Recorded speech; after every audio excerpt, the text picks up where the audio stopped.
Di mana Allah? Sambil isyarat dia, Allahu fis sama, Ar-Rahmanu 'alal arsyis istawa. Allah itu bersemayam di atas arsy. Dan teks Al-Quran ini diulangi Allah 7 kali dengan kalimat sama di dalam Al-Quran. Antum cek 7 kali. Ar-Rahmanu 'alal arsyis istawa. Ar-Rahmanu 'alal arsyis istawa. Ar-Rahman, Allah yang Maha Pengasih, 'alal arsyis istawa, bersemayam di atas arasy-Nya. Dalam surat Thaha ayat yang kelima, ay'ala wartafa, dia meninggi di atas arasy-Nya. Dia yang menyebut Ar-Rahmanu 'alal arsy istawa. Ar-Rahman beristiwa di arsy. Allah mengatakan dalam Al-Quran, Ar-Rahmanu 'alal arsy istawa. Allah bersemayam di atas arsy. Sampai Nabi bertanya kepada budak, Aina Allah, di mana Allah? Jawab fis sama, di atas langit. Di atas langit artinya di atas langit yang ketujuh, di atas sidrah, di atas arsy Allah itu.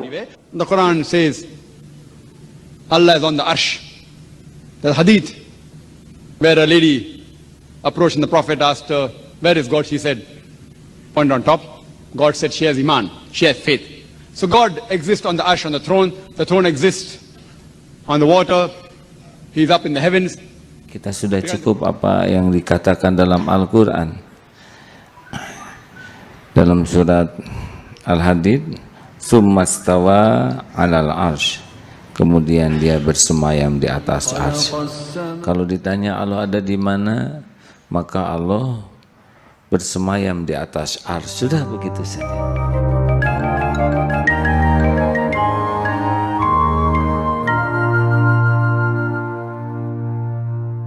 Jangan juga mengatakan Allah ada di mana-mana, kurang tepat. Brother, nowhere in the Quran is it mentioned that God exists everywhere. Nowhere, brother.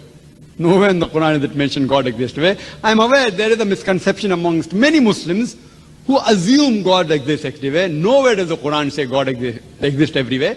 Wa huwa ma'akum aynama kuntum. Allah tu bersama kamu di mana saja kamu berada. Ilmu Allah. Tak boleh kata Allah di mana-mana. Kita masuk tandai, dia takkan kata Allah dalam tandai.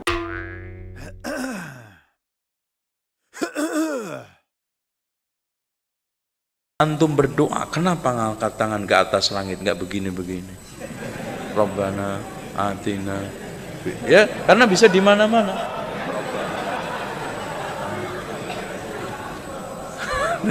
Iya kan? Ya di mana-mana bisa aja. Rabbana atina fid dunya hasanah. Subhanallah. Apakah di atas dan juga di bawah? Apakah di kanan dan juga di kiri? Apakah di dalam perut hewan ataukah di dalam masjid ataukah di WC misalnya? Di mana-mana, semua di mana-mana. Allah di mana-mana. Apakah dalam tubuh manusia?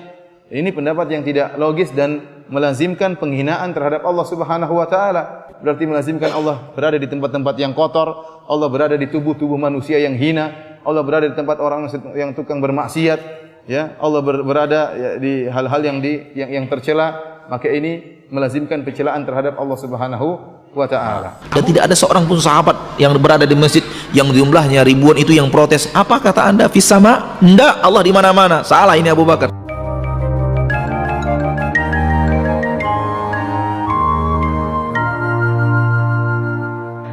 Arsy-nya bagaimana? Pasti kita tidak bisa menjangkau.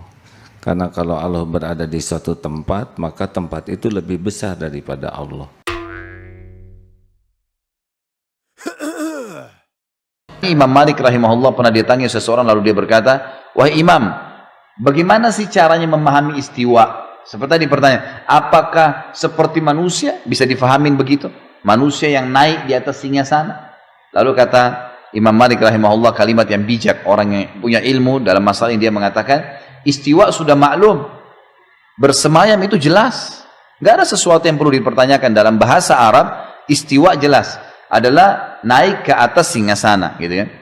Kemudian dikatakan kaifiyahnya majhul, bagaimana prosesnya tidak jelas buat kita karena tidak disampaikan dalam wahyu.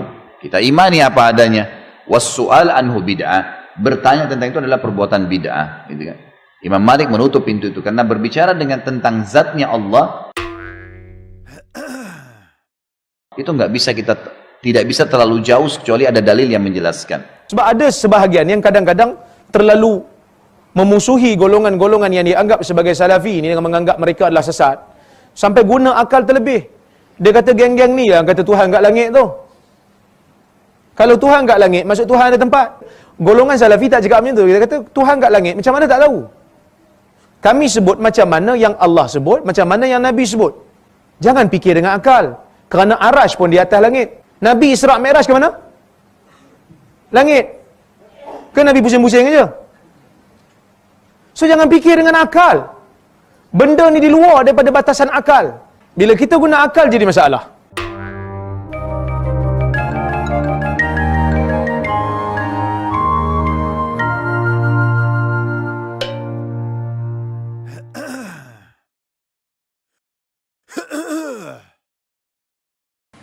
Apakah umat Islam dan umat Kristiani Tuhannya sama?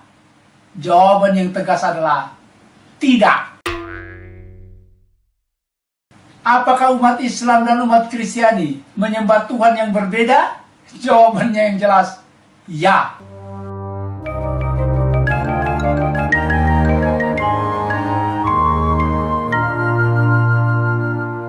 Halo semua, kita udah mendengar penjelasan dari teman-teman kita yang muslim tentang Allah ada di mana.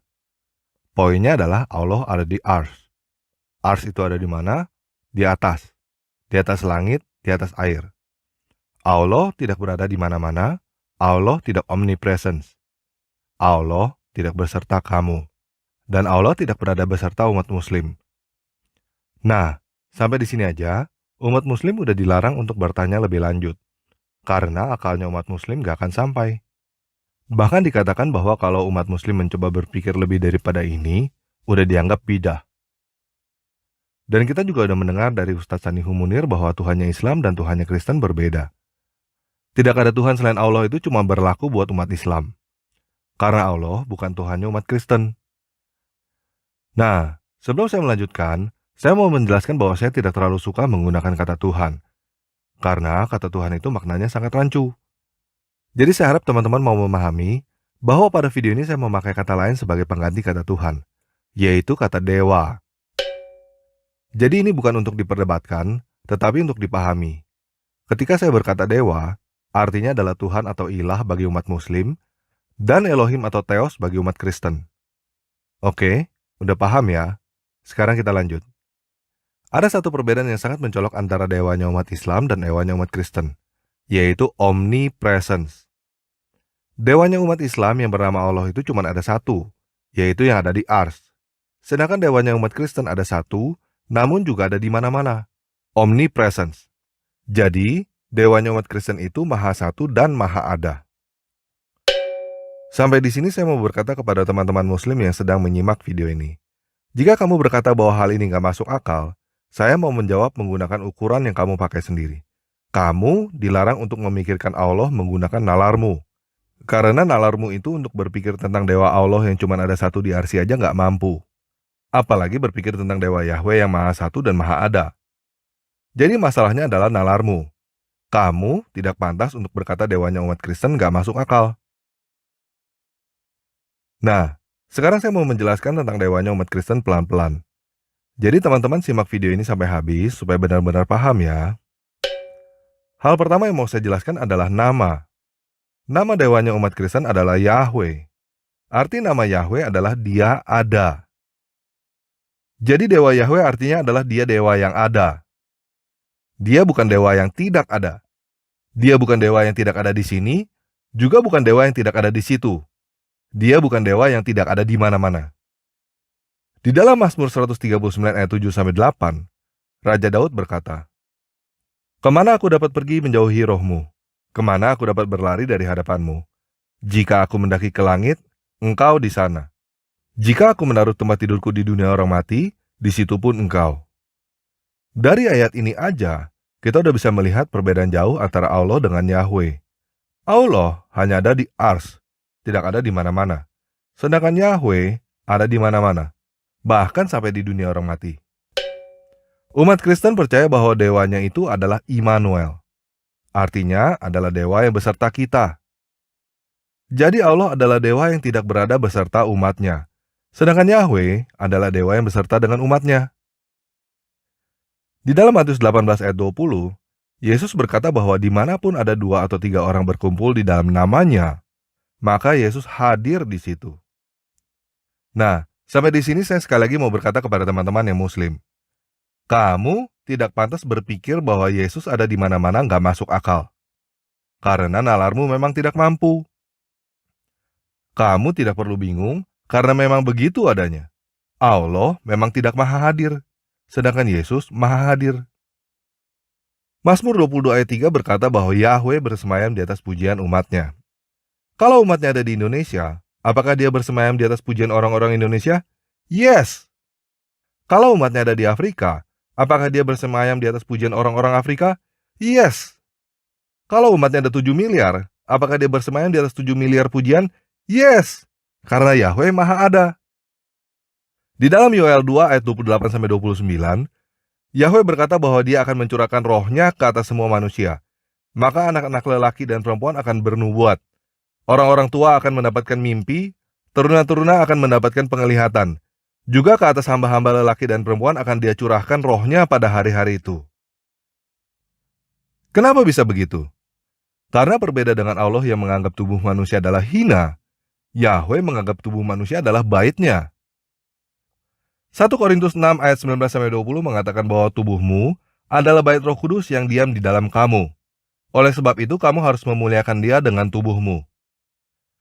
Jadi Allah dan Yahweh memang berbeda. Allah tidak pernah menganggap umat-umatnya sebagai anak-anaknya karena Allah memang tidak punya anak. Bagi Allah, umat muslim adalah Abdul. Kamu adalah budak. Sedangkan bagi Yahweh, umatnya adalah anak-anaknya. Makanya orang-orang Kristen selalu disebut anak-anak Tuhan. Nah, sekali lagi saya mau berkata kepada teman-teman yang muslim. Kamu tidak pantas memperdebatkan hal ini. Karena nalarmu memang gak nyampe. Jadi jangan berusaha mengerti ini dengan nalarmu. Kamu tidak perlu iri hati karena Dewa Allah itu tidak maha ada dan menganggapmu budak. Karena Yahweh menawarkan kamu untuk menjadi anaknya. Yahweh menawarkan kamu untuk lepas dari perbudakan Allah. Dan kamu akan menjadi anak Yahweh juga. Sekarang pilihannya ada di kamu. Kamu mau tetap jadi budaknya Allah yang tidak maha ada, atau kamu mau menjadi anaknya Yahweh yang maha ada?